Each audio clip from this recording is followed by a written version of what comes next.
Bismillahirrahmanirrahim. Assalamualaikum warahmatullahi wabarakatuh. Waalaikumsalam warahmatullahi wabarakatuh. Alhamdulillahirabbil alamin. Asyhadu an la ilaha illallah wahdahu la syarika lah. Allahumma shalli ala sayyidina Muhammad wa ala alihi wa sahbihi rasulillahi ajma'in.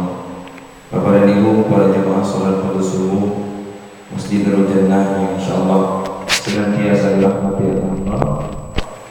Kembali kita bersyukur pada pagi hari yang berbahagia ini Allah masih memberikan kepada kesehatan dan kesempatan sehingga kita kembali bisa hadir berkumpul menunaikan kewajiban kita kepada Allah Subhanahu wa taala. Salawat serta salam kepada baginda Rasul dengan lafaznya Allahumma shalli ala sayyidina Muhammad wa ala alihi wa sahbihi wasallam ajma'in. Assalamualaikum ya Rasulullah. Adapun yang mengisi kuliah subuh kita pada subuh kali ini sebagaimana yang tadi kami sampaikan, insyaallah akan diisi oleh orang tua kita Bapak Al-Ustaz Dr. Nakib. Kepada Bapak kami persilakan.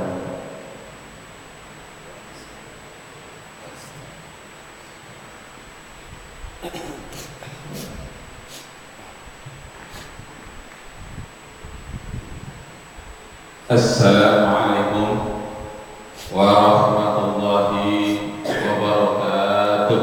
Waalaikumsalam warahmatullahi wabarakatuh. Syukur alhamdulillah kita persembahkan kehadirat Allah Subhanahu wa taala. Shalawat dan salam kepada junjungan alam Nabi kita Muhammad sallallahu alaihi wasallam. Kaji kita pada subuh hari ini tentang menghargai pendapat orang lain. Jadi Bapak Ibu terhormat, kenapa selama ini orang mudah tidak teguran, orang mudah berbeda pendapat, lalu membuka pengajian baru, bahkan membuat mushola baru, masjid baru, akibat perselisihan pendapat itu karena tidak adanya menghargai pendapat orang lain. Nah, sekarang kita ingin mencontoh Rasulullah bagaimana dalam satu hadis riwayat Bukhari dan Muslim dinyatakannya fi lailatin fi akhiri lailatin shallaitu khalafa Rasulullah sallallahu alaihi wasallam an Ibnu Abbas. Kata Ibnu Abbas, pada akhir malam saya menyangka di masjid tidak ada orang lagi, ternyata ada Rasulullah. Di akhir malam Rasulullah sholat sunnah, saya juga sholat sunnah, kata Ibnu Abbas. Lalu ketika dia sholat sunnah itu, Rasulullah juga sholat sunnah di belakang Rasulullah. Setelah Rasulullah melihat ada Ibnu Abbas di belakang, dia tarik tangan Ibnu Abbas untuk ke sampingnya. Bi khazai, kata Ibnu Abbas, Rasulullah itu akhadha biyadihi bi khazai, lalu dia tarik tangan saya untuk berada di sampingnya, lalu dia sholatlah di samping Rasulullah. Ketika separuh sholat, mundur dia, fatakhannas, maka saya mundur, kata Ibnu Abbas. Rasulullah terus sholat, dia terus sholat. Jadi kalau mundur selangkah itu tidak membatalkan sholat. Jadi dia sudah sholat satu rakaat, mundur dia satu tapak, satu langkah ke belakang, tidak membatalkan sholat. Ya, dua kali juga tidak batal, yang ketiga baru batal. Nah, mundur itu setelah itu Rasulullah terus sholat dan Ibnu Abbas pun terus sholat. Setelah keduanya selesai sholat, lalu wa insharafat, dan ketika Rasulullah itu setelah sholat dia insharafat, berpaling kepadaku, menghadap kepadaku. Apa kata Rasulullah? Aja'alaka ya Abbas bi khuzai, bukankah kau telah kusuruh tadi sholat di sampingku, tetapi engkau malah mundur. Bal antum fatakhannas, tapi engkau malah mundur. Limadha ya Ibn Abbas? Kenapa demikian wahai Ibn Abbas? Apa kata Ibn Abbas? Ya Rasulullah, la yanbaghi li bi khazaik, tidak layak rasanya saya sholat di sampingmu. Allah, bukankah engkau diberikan wahyu oleh Allah, engkau pemimpin umat, tidak layak rasanya aku sholat di sampingmu. Yang layak itu aku sedikit mundur di belakangmu. Tersenyum Rasulullah, fa'ajabani, lalu Rasulullah itu mengagumi jawaban saya. Kagum Rasulullah, oh itu alasanmu ya. Fa'adani Rasulullah, mulai semenjak itu Rasulullah mengangkat tangannya dan Rasulullah mendoakan saya. Yajziyanallah, agar Allah itu menambah ilmu. Yajzniyallah ilman wa faqihan. Ya Allah, tambahlah ilmunya Ibn Abbas ini dan tambahlah pemahamannya. Senyum Rasulullah, rupanya betul alasannya itu. Mundur sedikit itu karena dia segan dengan Rasulullah. Nah, para yang terhormat, kalau kita mungkin mengatakan kamu ini kurang asam ya, saya suruh ke depan kamu ke belakang juga. Kalau kita yang menyuruh Rasulullah, kok engkau sedang sholat ambil keputusan sendiri, bikin hukum sendiri di luar hukum yang sudah ditentukan oleh Rasulullah Sallallahu Alaihi Wasallam. Rasulullah menyuruh di samping, malah dia mundur ke belakang, kan bertentangan itu dengan apa yang disampaikan oleh Rasulullah. Menyuruh di samping itu keputusan Rasulullah, sedangkan dia mundur ke belakang keputusan dirinya sendiri. Makanya Rasulullah insharafat, lalu dia berpaling menghadap kepada Ibn Abbas. Limadha kadzalika ya Ibn Abbas? Kenapa demikian? Kata Ibn Abbas, la yanbaghi bi khazaik ya Rasulullah, tidak layak rasanya aku di samping. Artinya segan saya, bukan saya tidak mau, segan saya wahai Rasulullah, karena wibawamu, ketinggianmu, kasih sayang, segan rasanya Rasulullah. Rasulullah tersenyum, wa'ajabani, lalu dia kagum dengan jawaban saya. Apa kesimpulannya?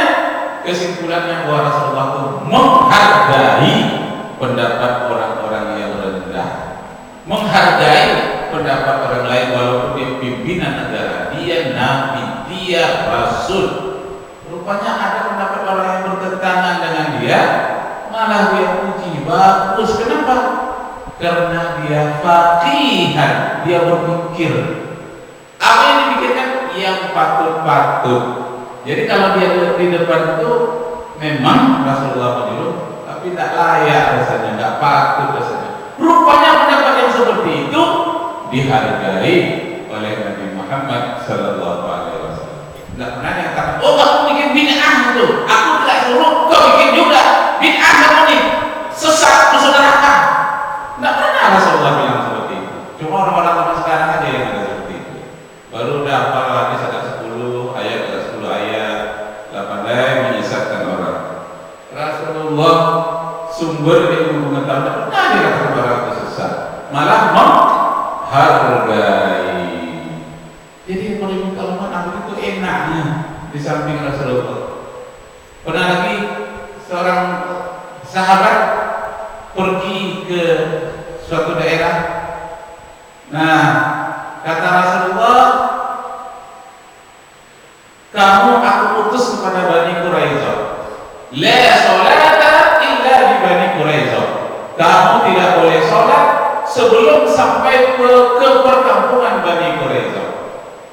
baru separuh jalan masuk waktu zuhur. Rasulullah mengatakan tidak boleh sholat sebelum sampai ke perkampungan Bani Quraiza. Masuk waktu sholat kesempatan nggak pulang. Tempat yang diwudu. Itu ada dua orang sahabat, yang satu mengatakan saya tidak akan sholat. Ini kan perintah Rasulullah.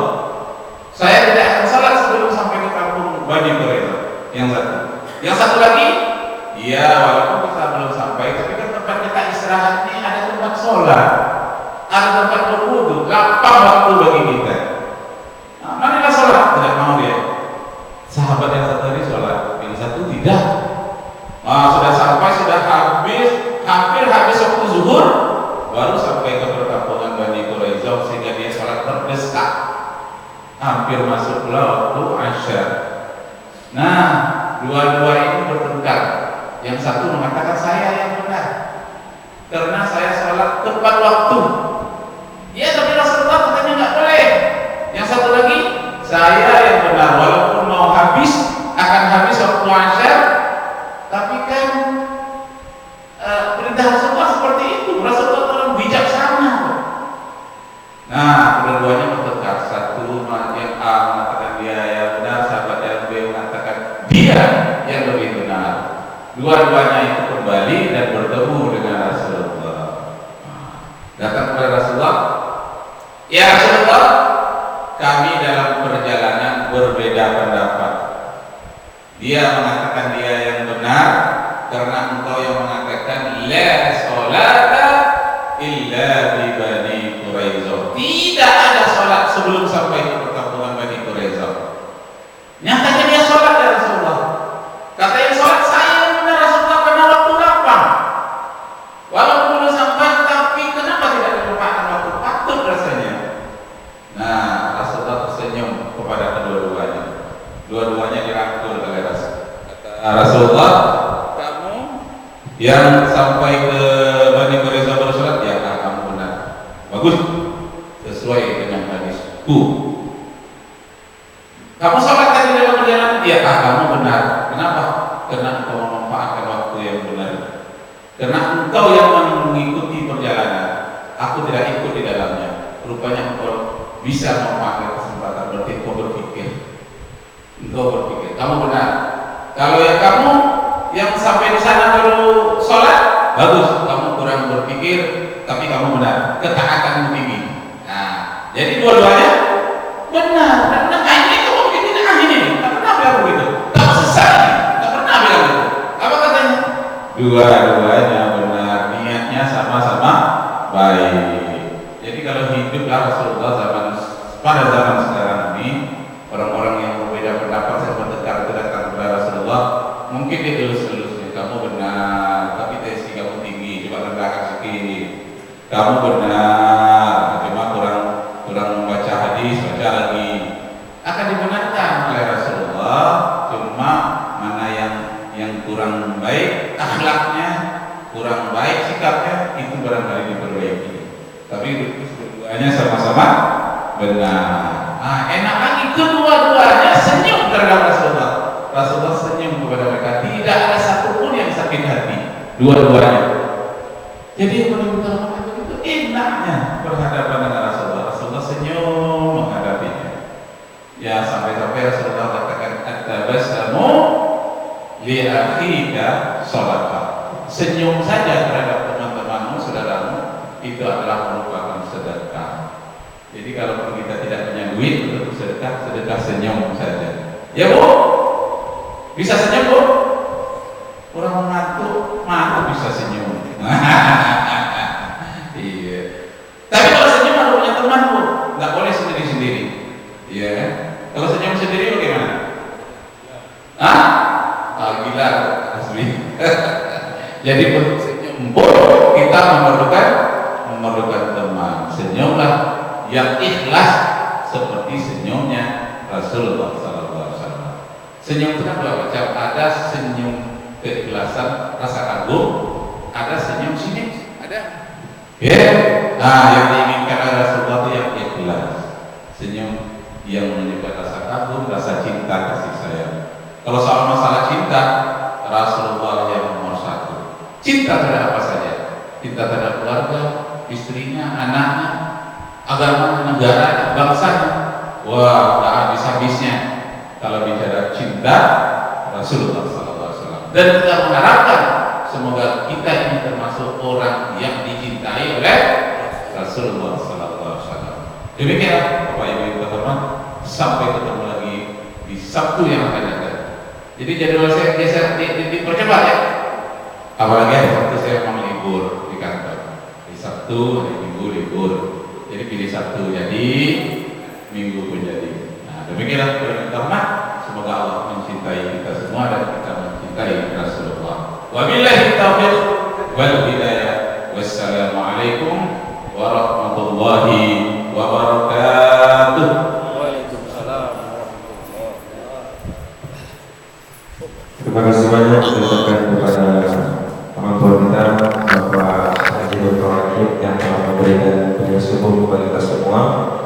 Mudah-mudahan apa yang beliau Lihat di YouTube nanti ya. sampaikan Lihat di YouTube. bermanfaat bagi kehidupan kita sehari-hari. Amin, amin ya rabbal alamin. Kita tutup majelis kita ini dengan doa kafaratul majelis. Subhanallah wa bihamdihi, subhanallah wa bihamdika, asyhadu an la ilaha illa anta, astaghfiruka wa atubu ilaik. Assalamualaikum warahmatullahi wabarakatuh. Waalaikumsalam.